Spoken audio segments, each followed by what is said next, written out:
Ready? Yeah. Good afternoon, and welcome to the Stuart Center. We are so happy for those of you who are here with us in live and in person, and we're happy to welcome those of you who are joining us through other means.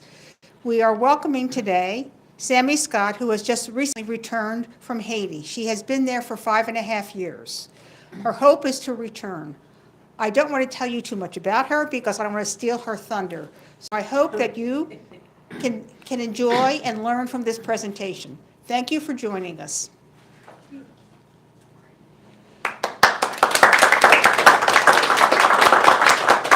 Okay, thank you very much. As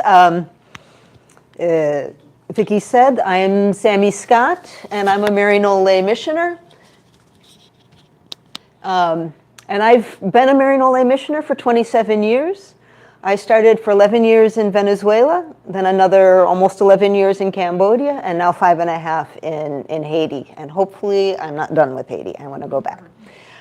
So that's a little bit who I am. And I'm a Maryknoll Lay Missioner, and Maryknoll is considered the American Catholic Church outreach for mission. We're part of the Maryknoll family, which includes the fathers and brothers, the Dominican Sisters of Maryknoll, as well as the lay missioners and Maryknoll affiliates.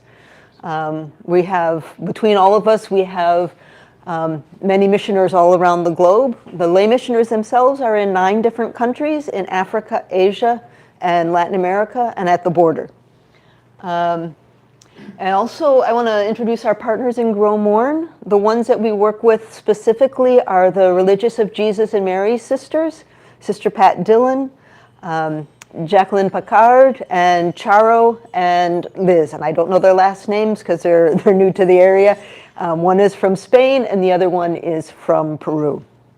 We also partner with the Mercy Sisters, and specifically their program Mercy Focus on Haiti. And we then partner, of course, with local people, including the Caritas Gros Morne and just other interested people who work with us. And I'd like to kind of introduce you a little bit more to Haiti through some maps. So hopefully you can see this. So this is Haiti in itself. I couldn't quite get La Tortuga up there, but and I couldn't get Port Salut down the bottom. Otherwise, it was too small. So I wanted to get this as much. So Port-au-Prince is where the government is located, and that's where most of the violence is. Port-au-Prince right now is about 80% controlled by gangs. And to the south in the Tiburon Peninsula, this is where both the 2010 earthquake and the earthquake that happened in 2021 happened, or 2021 happened in this area here. And then, but I'm way up here. If you can see I'm up in Gros Morne. There I am. Up in this area, up in here is where we've been working, and it's a very mountainous area, and it's agriculture,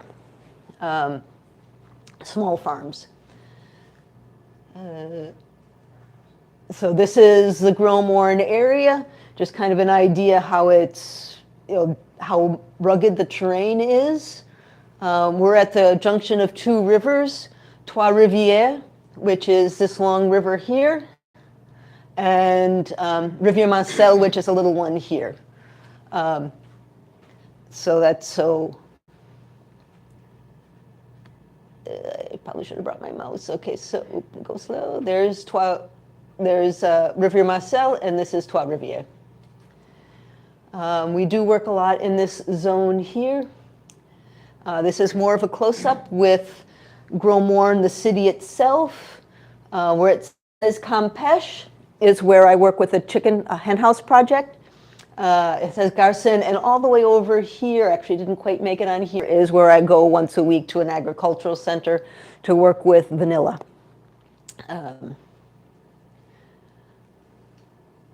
This is where my house is, right in the middle of town. Right now, it is also the office for the agricultural center, the Caritas agronomists, because as I'll show later, where they're working, where their office has been, is being threatened by gangs. So they were afraid to go there, so when I left, I needed someone to watch my house, and so I put them in there, or asked if they wanted to go in. This is the hen house project where I work in Campeche, so you can see the hen house here, and we have solar panels, and this is our actual office where we keep the eggs. We have a mill and a depot there. And all this land here the hen house is a project with Caritas Gros Morne, so it's a project of the Catholic Church in Gros Morne. And this land that it's on is church land. And then all this farmland here will have corn and pigeon peas grown on it that the church then uses to give to people, as a food distribution. This is the Greppen Center. The Greppen Center is owned by the Montfortan priests, but a lot of the work that's done there is with Caritas Gros Morne. The Montfortan priests right now are the priests in charge of the parish in Gros Morne, La Chandeleur, but it's their personal property, but the agronomists work there.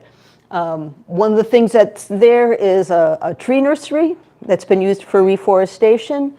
I started there for language practice. We've had lay missioner Jill Foster has worked there, and Mike Latanzi has worked there. During COVID, Abby Belt also worked there when the schools were closed. So that's kind of one of the areas that we have gone for language practice and for ministry in itself. This whole area here is the reforestation project that Sister Pat Dillon did. It's called Tet Mun, which means the top of the mountain. This is at least 27 years old also. When she came, it was just a bare mountain, and now it's got a forest that's been developing. There was some work on it for doing a project for land, soil retention, and also soil renovation. But because of the gangs moving into the area, nobody wanted to go up there, and we couldn't use it for teaching, and so it's sitting there right now. Let's see, let's go back here. Okay, I'll go back to this one here. Okay, so I'm here in the Gros Morne area here. Here is the border with the North Department. There was a gang that started in this area up here, and they have slowly been coming into Gros Morne, and on the 7th of February, they invaded Gros Morne and attacked the police station. The policemen fled because they were way out-armed. There was 4 policemen on duty and about 30 men with arms who came in, so they got out. They fled, which is, I don't blame them. But that was what was the impetus for Maryknoll asking me to leave. So there's, other than that, there really isn't a problem with gangs too much, but this one is getting to be too much. So that's why here is the tree nursery and Greppen Center here. I've been told by more than one person that there's a bridge here that I cannot cross that bridge. I usually go from my house here by the hospital. I cross the river here and go up to the hen house up here. As long as there's no flooding in the river, when it rains, the water comes up, I can cross and there's no problem. But if the water comes up, the only option would be to cross the bridge, and I can't do that. So also here is the Sisters Forest, the Tet Mun Forest, the Greppen already said that. I go all the way out here. Funibo is the school. My house. Let's see. So here's the Sisters Forest. Again, this is the John the 23rd Forest. Again, when Sister Pat started it in conjunction with the Montfortons, it was a bare mountain. And so it's quite well grown and it's quite lovely, and their house is right in the middle of the forest. And then this is the Jesus and Mary School in Funibo, where we have had Abby Belt work and Susan Silvius. And that's run by the Sisters of Jesus and Mary. We haven't necessarily worked specifically with the Mercy Focus on Haiti as Maryknoll, but some of the projects that we do, we help each other. It hasn't been a direct ministry of ours, but we support them and help them in ways. And a lot of their projects, they've helped fund the agricultural project at Greppen and the agronomists, and they have projects like ferro cement cisterns in people's houses that catch rainwater so that they can have a small garden in their house, in their yard. So these are the different things. And here is where I go.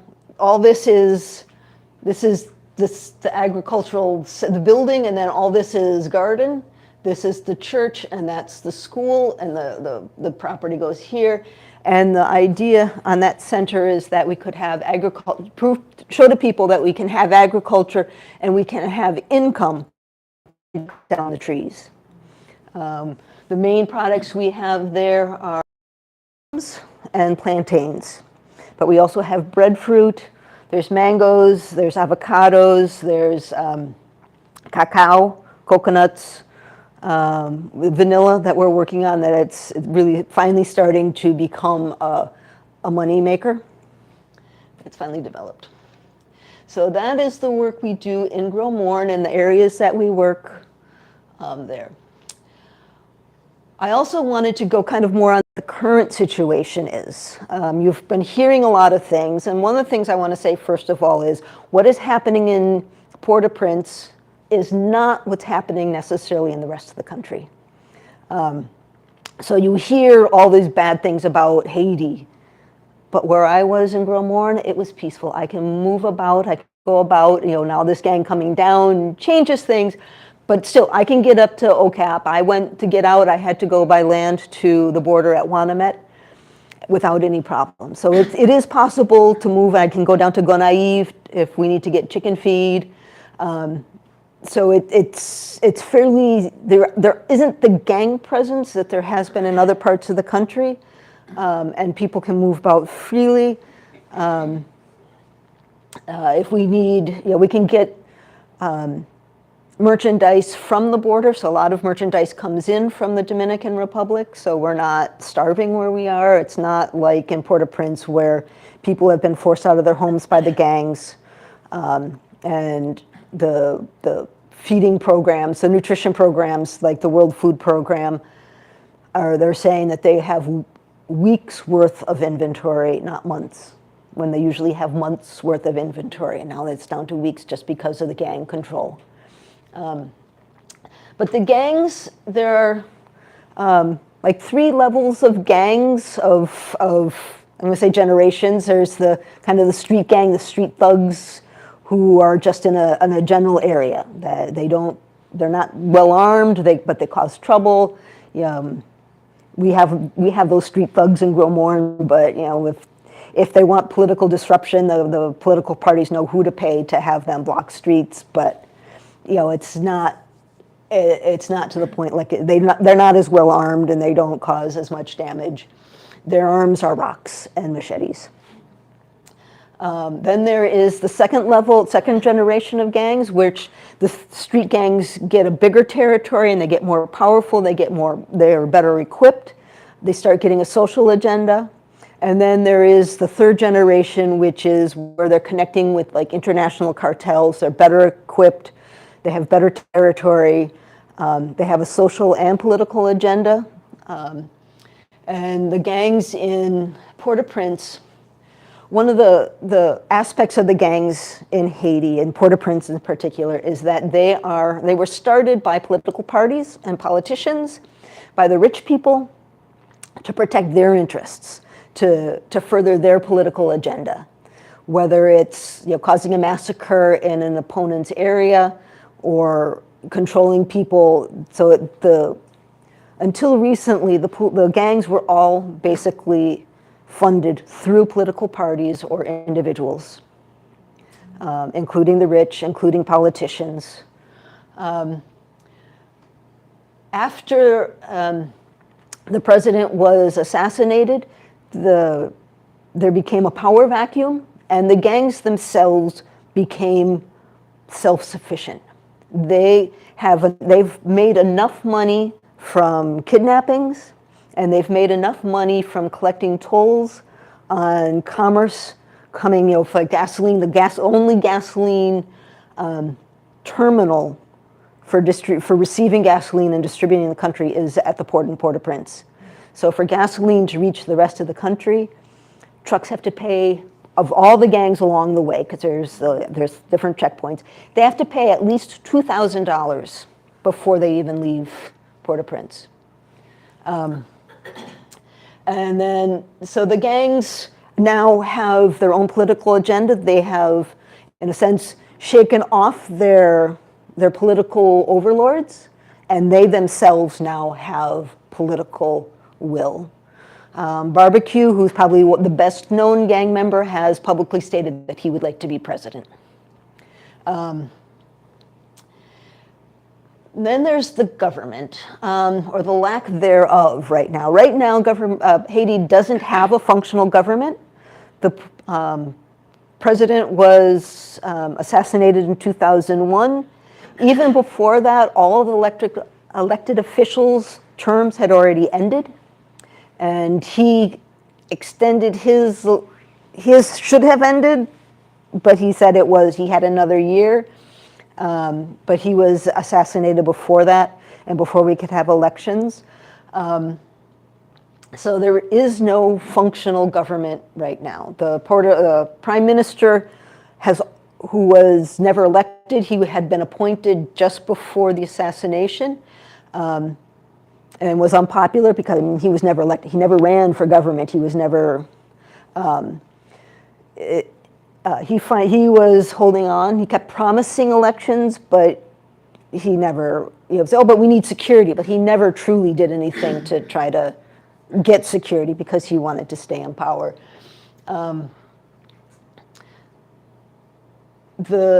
One of the things also I want to mention about government is that for the normal Haitian, the person who sells in the market, the farmers up in the hills, the people that I work with in the hen house or the agronomists, the government does absolutely nothing for them. They don't see a government. There never has. The government is basically an international facing government or themselves to put into their pockets. But the people themselves don't see any benefit from the government, and they really haven't over their history. There's always been a disconnect between what, say, a normal person wants and what the government wants. The government, I think, is trying to fulfill international obligations, but nothing trickles down to the people. So I was noticing before that there's no government, but everybody just keeps going. It's like, that's what they do because that's what they've always done for 220 years. And in this current crises that happened in this month, this year, really was precipitated by the prime minister leaving the country to go, I think, to Washington to talk to the National Security Council, to talk to the UN, and then to go to Kenya to sign a memorandum of understanding, excuse me, to bring in the multinational security force, which includes police from Kenya, Benin, Ghana, and other countries in the CARICOM, the Caribbean area. And the gangs don't want this, and they don't want him to come back. So they stormed the airports and made sure that he could not come back into the country. So it was at the moment when the airports were closed that my group finally said, you've got to come home. So I left by land through the Dominican Republic, and here I am. So that's kind of the current situation. We've got very powerful gangs, and we have a government that is non-existent. But as far as the people have been concerned, the government has always been non-existent. So here I want to talk about some things that the international community can do or should be doing or talking about. The first thing is security. All the guns that are in the country are coming from the US. Haiti does not have an arms manufacturing industry. It does not have an ammunition manufacturing industry. I don't think the DR does either. The guns that come in, from what I understand, the guns that came into Gros Morne came from the DR. And from the DR, they came in from the US.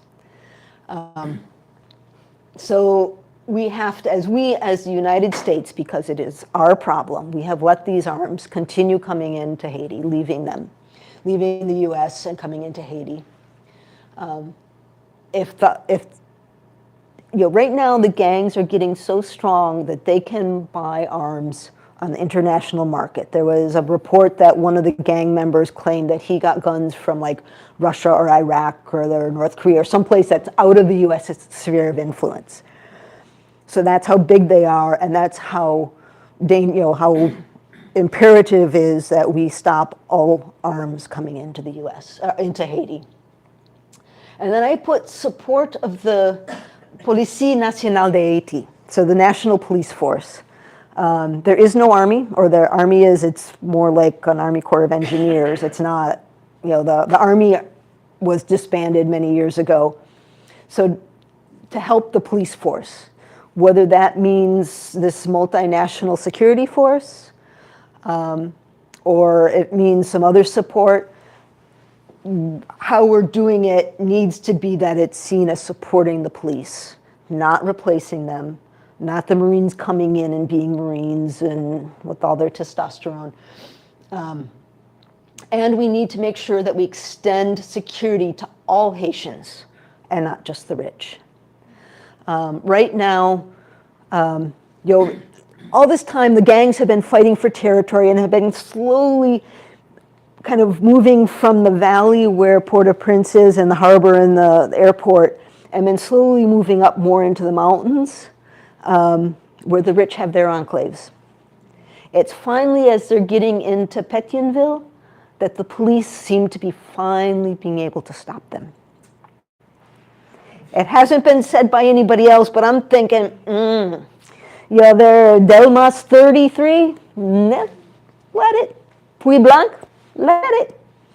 Croix de Mission, Croix de Bouquet, we can't do anything. They show up the day after. They're making a stand at Pétionville. If any security support that we give has to extend to all Haitians and not just be seen as something for the rich and the powerful, as has happened over 220 years. Otherwise, it will have no legitimacy for the rest of the Haitians. It will just be seen as more support for the people who have always gotten support. And then under governance, I said, what does a Haiti-led solution look like? Because we keep talking about, it must be a Haiti-led solution. Haiti's got to figure it out by itself. But what does CARICOM do? They come and say, this is what you're going to do. These are the people who are going to make up the panel. These are the conditions of the panel. This is what they're going to do. This is their timeline. This is that. And they're assuming that with the Haitians will just vote in the same structure of government that they've always had, or they've had since after democracy came back again after Duvalier. But really, we need to make sure that there's a national dialogue, or give them space that they can have a national dialogue across all sectors of society, including the little small farm holder up in the mountains, because they need to see a government that helps them. When all this was starting to go down a couple months ago, with the government completely collapsing, I started asking friends, since there isn't really a government now, what type of government would you like to see? If you could start from scratch, what would you like? And to a person, they all answered, all politicians are corrupt. So they don't see a government that could be formed that serves them. And that's, if you ask any small, any normal person, regular person, everyday person, that pretty much will be the response that you get. They see no benefit from a government. It's all corrupt for themselves or for the rich. So we need to look at how there can be a Haiti-led solution and give them space to do that.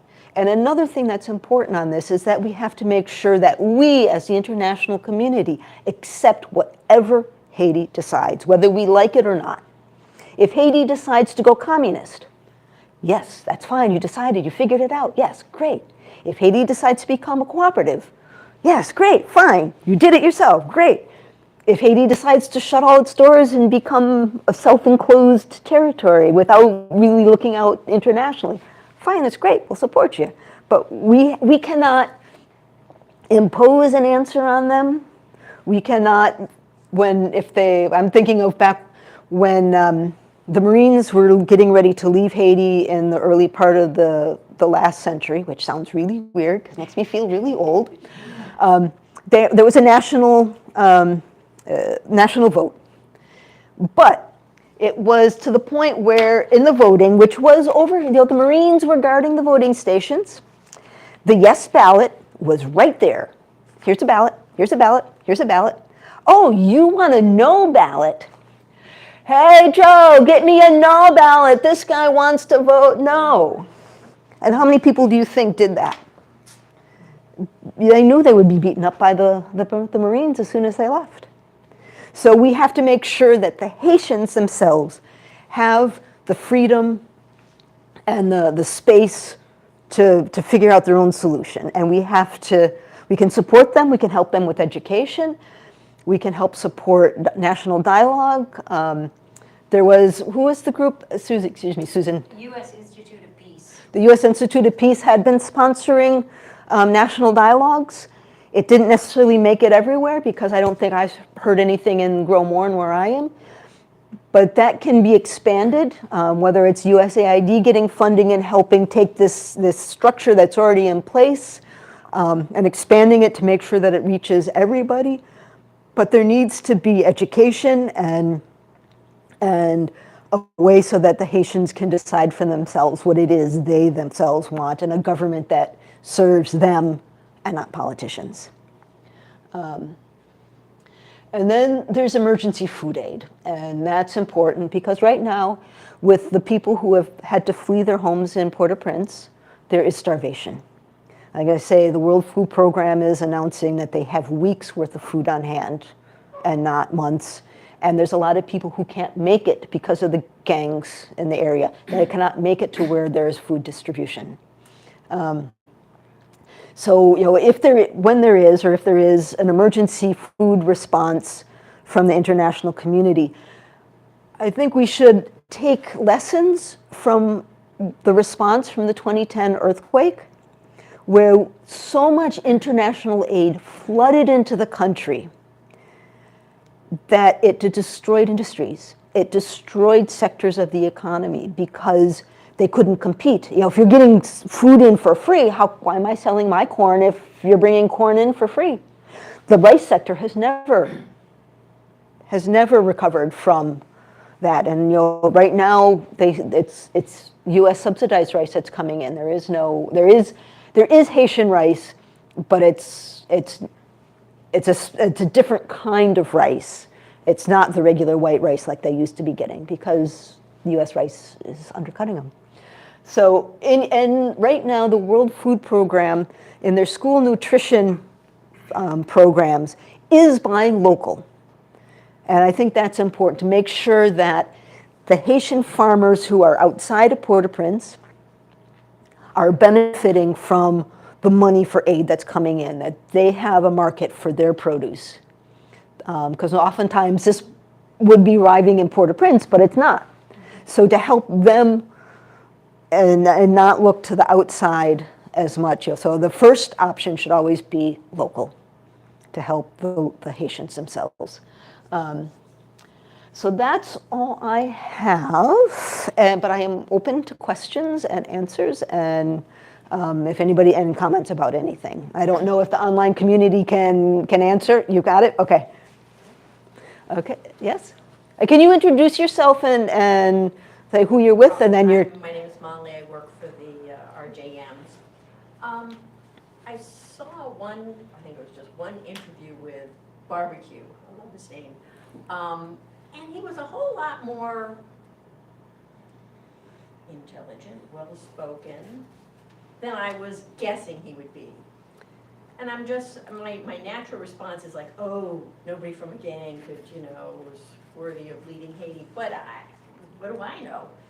Are there any people such as Barbecue that really might be pretty good as a leader?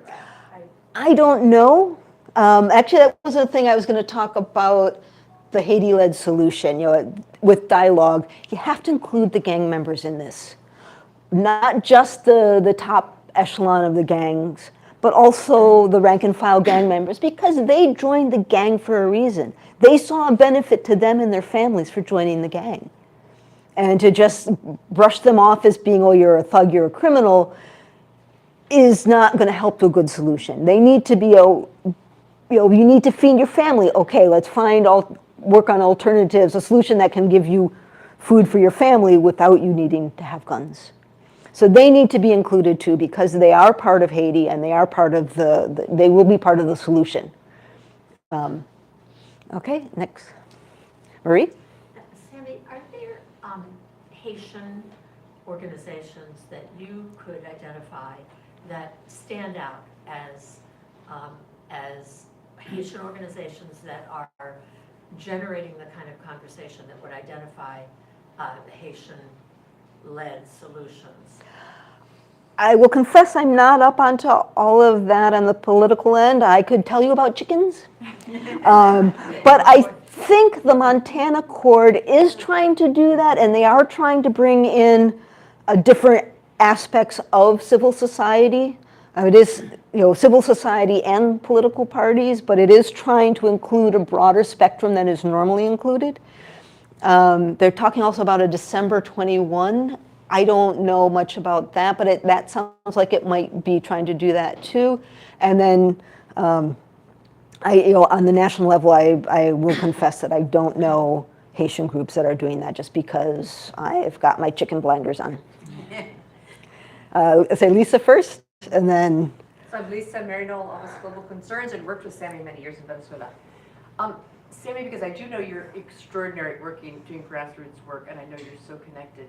So what do your neighbors say? Like, what do they see as a solution, or what kind of ideas right there in your community? I don't know. Like I say, I tried to come up, about the governing question. I think in a way they haven't necessarily come out, but I think they're realizing that this multinational security force is inevitable, that somebody has to have some come in from outside to save them. I don't know if they like it, but they consider it inevitable because of the strength that the gangs have and the level of armament that the gangs have that they don't see any other way. They're feeling forgotten, and they get on with their life, but I've tried to get an answer from them, and they haven't had one, because when you live day to day, you can't think of the future. And they've only been living day to day, and they can't really think of a future. I'm Rosemary, I'm in RJM. Well, what you just said speaks to my question, which was, do you see any hope for a solution without armed intervention from outside Haiti? It's hard for me to say it because we as Maryknoll are nonviolent.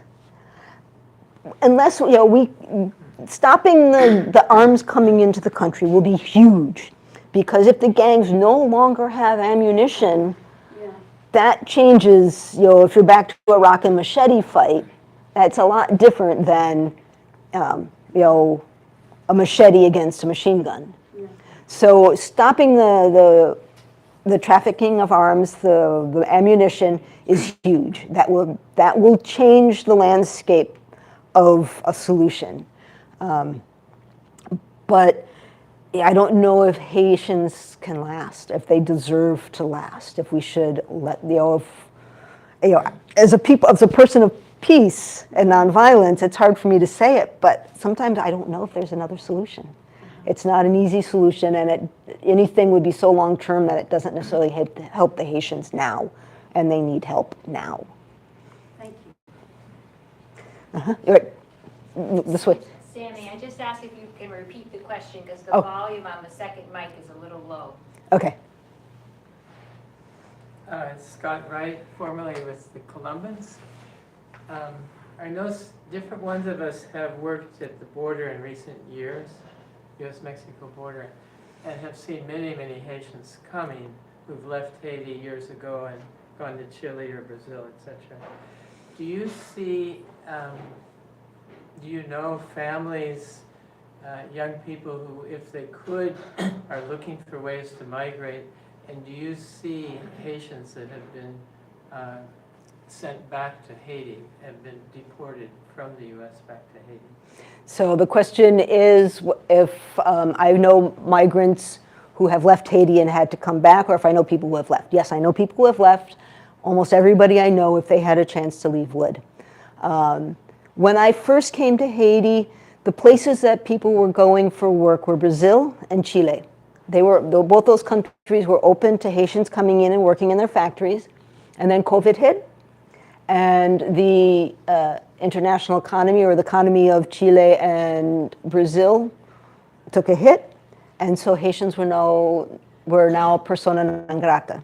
So that's where this long-term migration comes up, is because they have been forced out of Chile, and they know that there's nothing for them back in Haiti. So that's why they're now at the border. They've come up over the years, up through Latin America. I was just at the border last week, and someone was commenting, that they're Haitians, but they've got children from Bolivia and Chile and Colombia. It's like, well, because they've tried Bolivia and Chile and Colombia, and they've been turned away, and so now they're up at the U.S. Right now, there are two outlets for people. There's a lot of people who are going to the Bahamas, that they can get a work visa for a year. So there's a lot of people that I know in my community who all of a sudden, they're in the Bahamas. Or they're using the Biden parole program, humanitarian parole program, and leaving. So there's a big brain drain right now of people who are leaving because they have connections up in the U.S. And everyone, if they had a chance to leave, actually no, Boss Teden wouldn't leave. He has a chance and he doesn't want to, but he's special. Teresa? Hi there. I'm Teresa. I am a communications professional in international agricultural development. I'm also happen to be Sami's niece. No nepotism here at all. And I had a question about, you mentioned that the gang that came into Gros Morne came in from the north.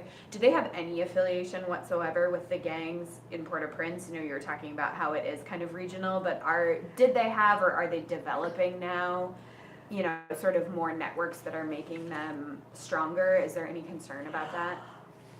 Please repeat. Okay, thank you. The question was if I know if the gang that's from north of me has connections either internationally or with the Port-au-Prince area. I know they have connections through a city to the north, San Luis del Norte. I don't know. I think they're starting to get connections, and now if they have the guns that they are, and they're getting more bold, coming closer into town, that they do have connections with Port-au-Prince, but I don't know for sure. We have some questions online. Okay. Actually, quite a few. I'll start with this question from Ann Murphy because she posted first. Okay. Are you working anywhere near Medor, M-E-D-O-R? Because she has a sister parish relationship with St. Joseph Parish.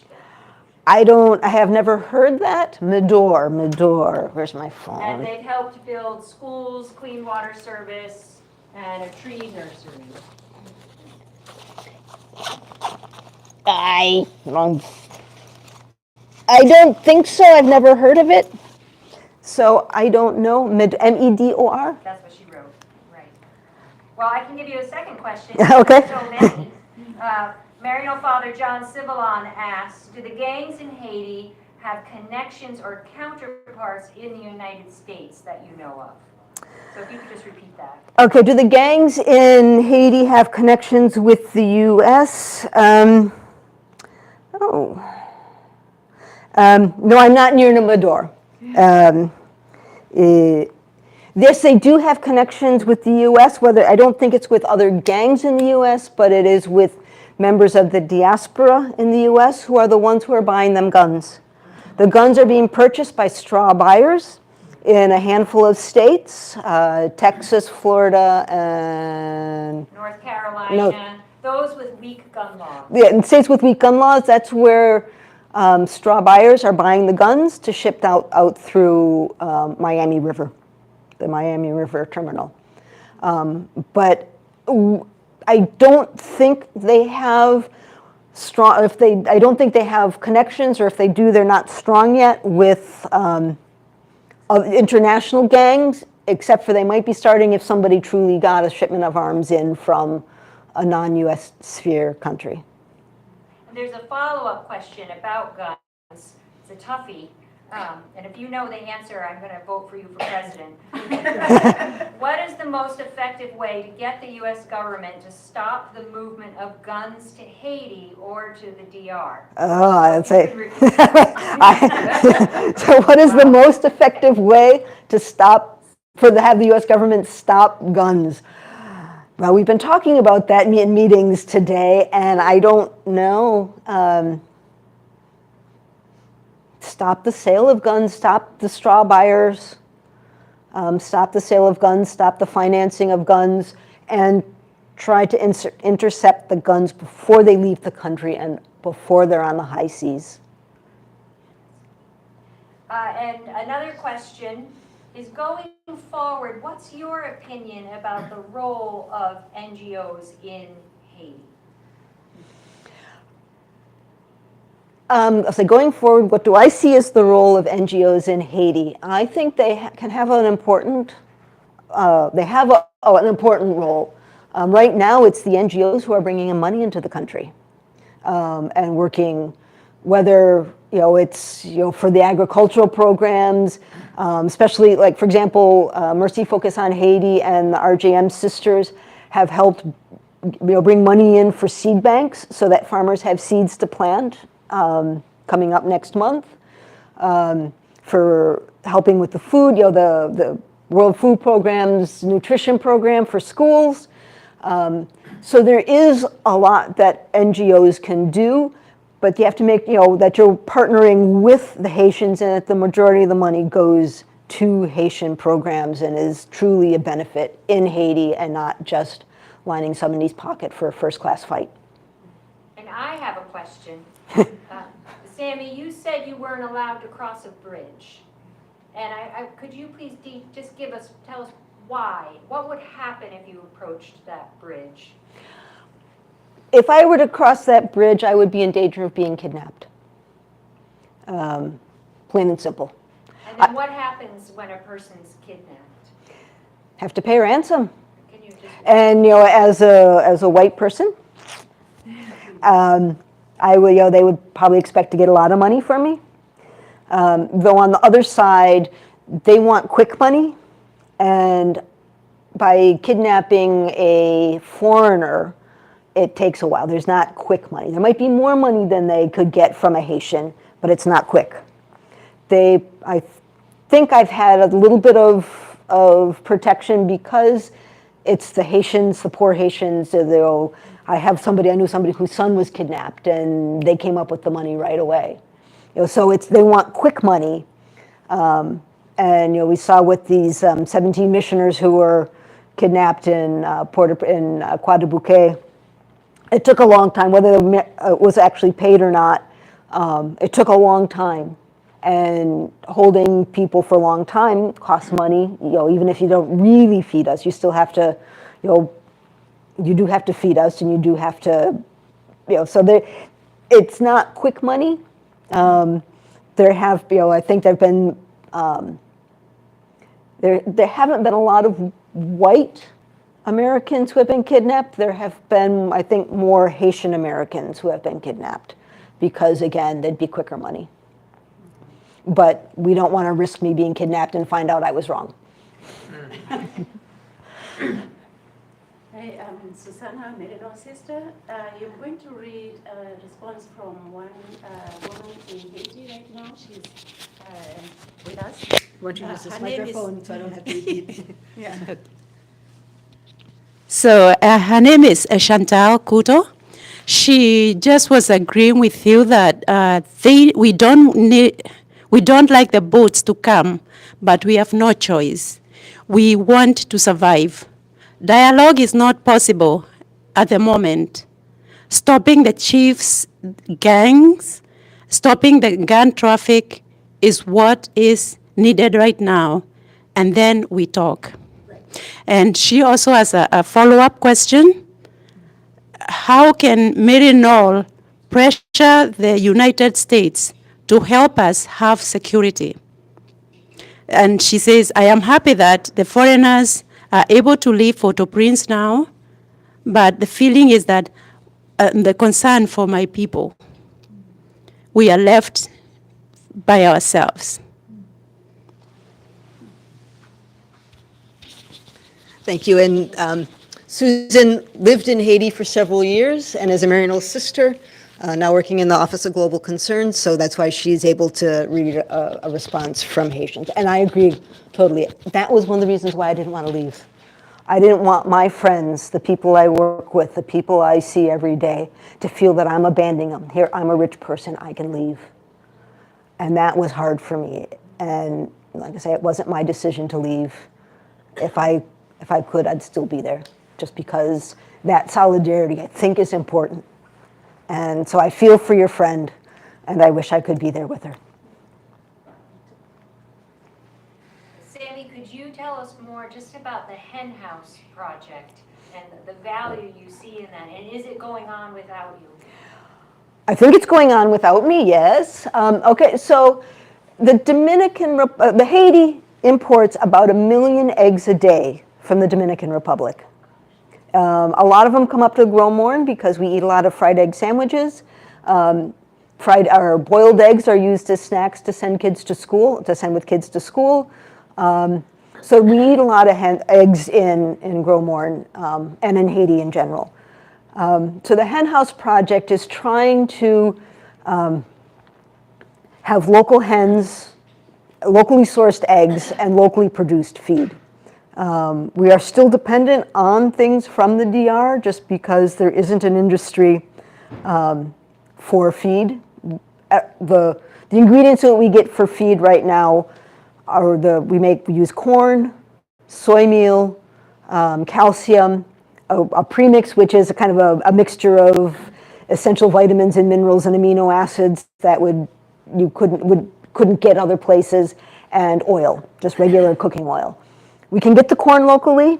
The calcium comes from conch shells, so we've got a lot of those lying around on the beach.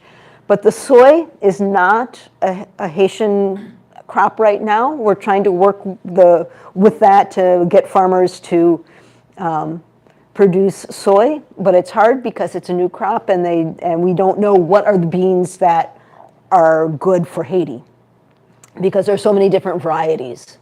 And oil we can get in the market, so regular oil. But the premix comes from the Dominican Republic, and right now we buy the soy from the Dominican Republic. So even trying to produce locally the ingredients are coming from outside. When I go back to Minnesota, I've got some contacts, a company that I'd like to investigate a bit to see if I can import ingredients for making our own premix.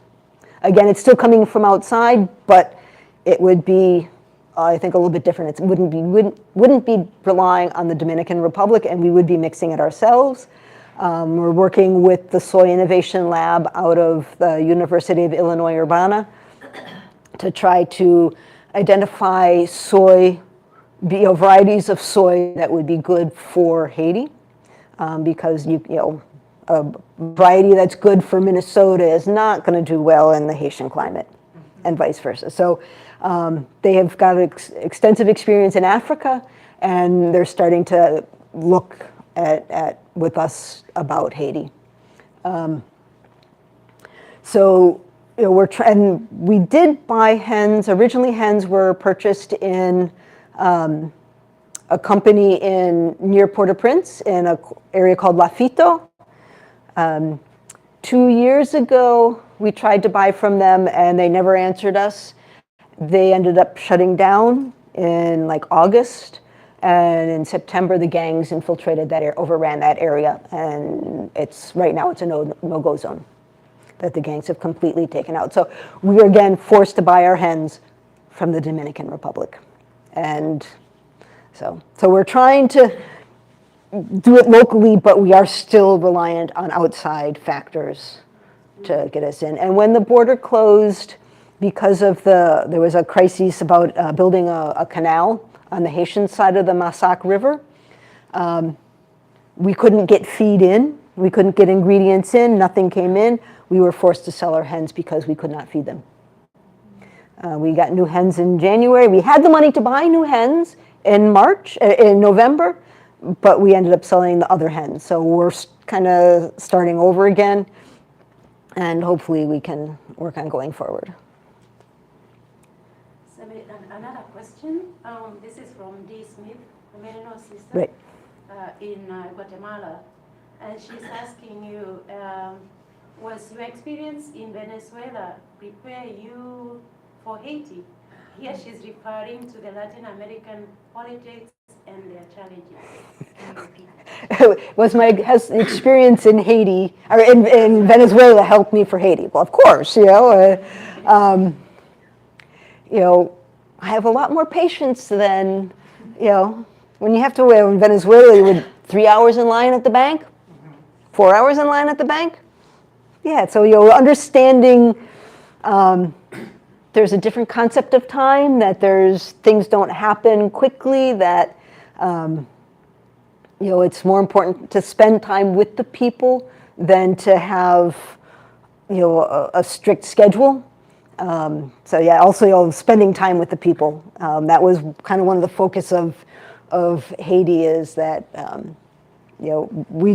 it's what we do, but it's also who we are, and that I think has helped in Haiti also. Yes?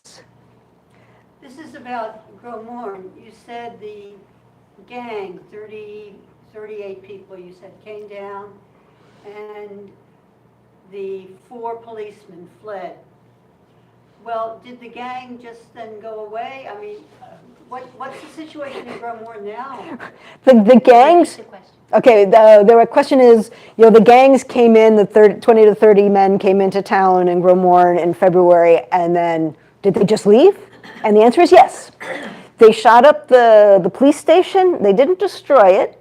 They let all the prisoners out, and they locked the doors. And they left.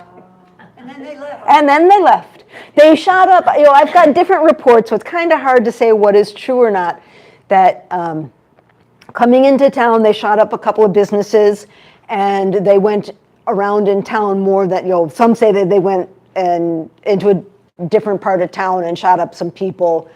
I don't know how much is true or not, because they're different. Because I was actually at the hen house when that happened. I just heard the guns. I was not in town itself when it happened. So I was not traumatized by the guns outside my door. But, there's different stories that go on. But yeah, they just came in, they shot up town, they ransacked the police station, locked the gates, and left. But they kind of, so the 7th of February was significant because that's the day that was the day Duvalier left. And so that has traditionally been the day that new presidents are sworn in. And that was the day that Ariel Henry said he would leave, and he didn't. And so that is why I think they came into town to show that their political power. But the fact that they keep encroaching more and more and more town, and now that, to even cross the bridge, that I can't even do that. Yeah. That's different.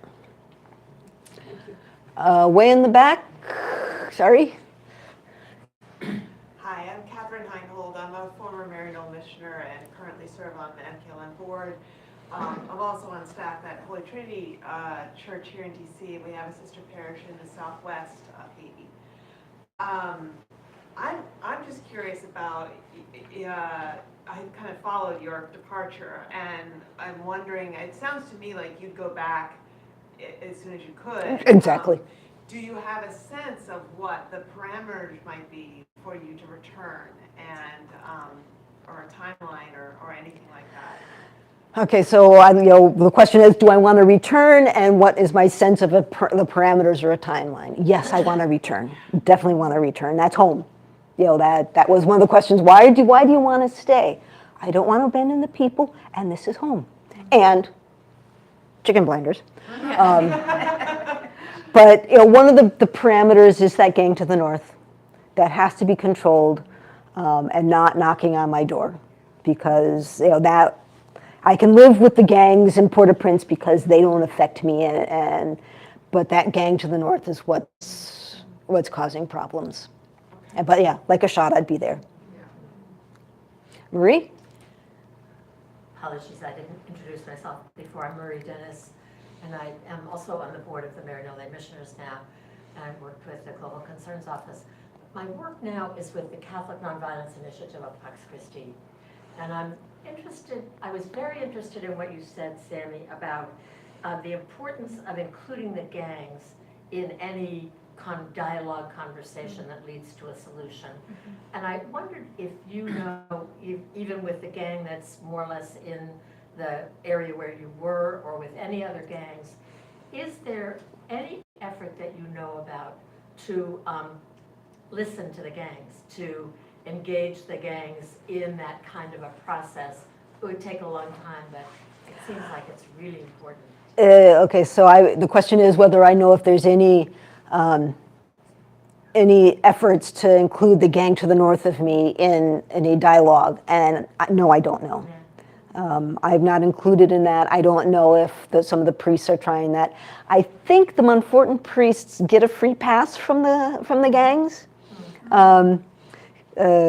but I'm not sure how much it is or how much they push it. But I'm not aware of any dialogue with them. But there might be at an unofficial level. But I don't know.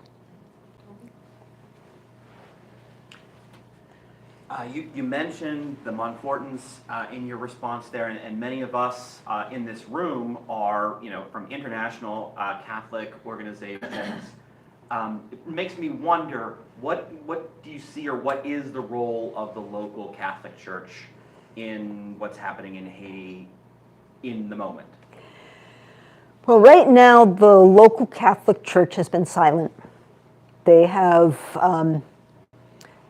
not been joining anything. They're finally joining one of the groups, an interfaith group that is going to be part of this presidential panel, this presidential commission. But it's from a different faith-based group that's going to be on the panel, I think, as an observer. But I think the local church could have a big role, but they have been silent. And I don't know the whole reason behind it. It may have been burnt during the time of when they have tried to do dialogue in the past, and it hasn't turned out well, and so they're once bitten, twice shy. So if through dialogue, if we can help them, whether it's jobs or a piece of land that they can work, or